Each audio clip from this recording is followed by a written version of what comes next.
লঙ্কার আকাশ সেদিন ঘুমোয়নি, কারণ রাবণ জানত এই রাতটাই তার জীবনের শেষ রাত। যে লঙ্কা একদিন সোনায় মোড়া ছিল, আজ সেখানে আগুনের গন্ধ আর মৃত্যুর অপেক্ষা। রাবণ একা বসে আছে রাজসিংহাসনে নয়, একটা সাধারণ পাথরের চেয়ারে। তার 10টা মাথা নত। সে যুদ্ধ হালেনি। সে জানত আগামী সূর্য তার জন্যে উঠবে না। রাজপ্রাসাদের করিডোর দিয়ে মন্দোদরীর পায়ের শব্দ ভেসে আসছিল। তিনি ধীরে এসে দাঁড়ালেন, চোখে জল, কণ্ঠে কাঁপুনি। আপনি কি এখনো অনুতপ্ত নন প্রভু? রাবণ হাসল, একটা ক্লান্ত ভাঙা হাসি। অনুতাপ? আমি অপহরণ করেছি সীতাকে, এটা পাপ।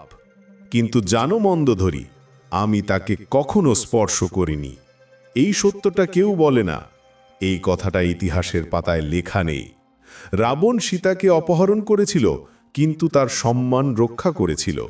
এটাই ছিল তার চরিত্রের জটিলতা। রাবণ ভয় পেত না রামকে, ভয় পেত না মৃত্যুকে। সে ভয় পেত একটাই জিনিসকে, ইতিহাসকে। আমি জানি ইতিহাস আমাকে রাক্ষস বলবে।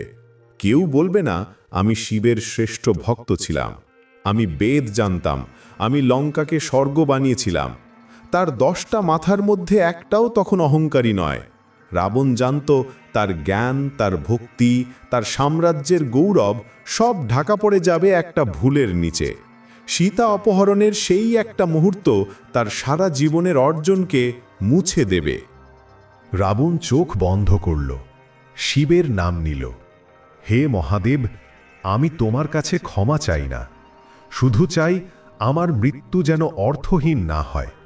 এই প্রথম রাবণ রাজা নয়, একজন মানুষ, একজন ভক্ত যে তার প্রভুর কাছে শেষ প্রার্থনা করছে। তার কণ্ঠে আর অহংকার নেই, আছে শুধু একটা গভীর আকুতি। সে চায় তার মৃত্যু একটা শিক্ষা হয়ে থাকুক। চায় মানুষ বুঝুক যে ক্ষমতা আর অহংকার কিভাবে একজন মহান মানুষকেও ধ্বংস করতে পারে। ভোরের আলো আসার আগেই রাবণ উঠে দাঁড়ালো। আয়নার সামনে গিয়ে নিজের দিকে তাকালো। আজ আমি হারব, কিন্তু আজই আমি অমর হব।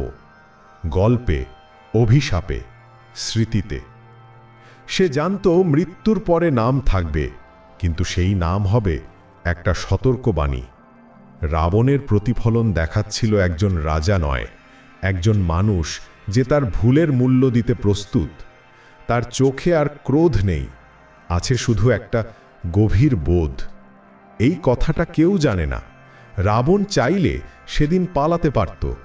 তার শক্তি তখনও শেষ হয়নি, কিন্তু সে লড়ল। কারণ যে নিজের ভুল জানে, তার পলায়ন নেই, তার আছে শুধু সম্মানজনক মৃত্যু।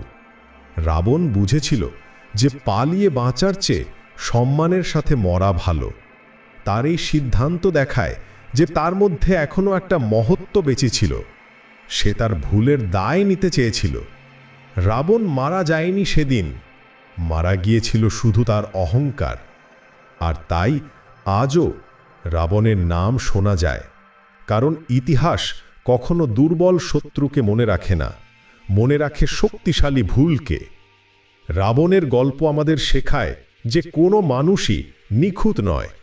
এমনকি সবচেয়ে জ্ঞানী, সবচেয়ে শক্তিশালী মানুষও ভুল করতে পারে, কিন্তু সেই ভুলের স্বীকৃতি আর তার মূল্য দেওয়ার সাহস একজন মানুষকে অমর করে তোলে।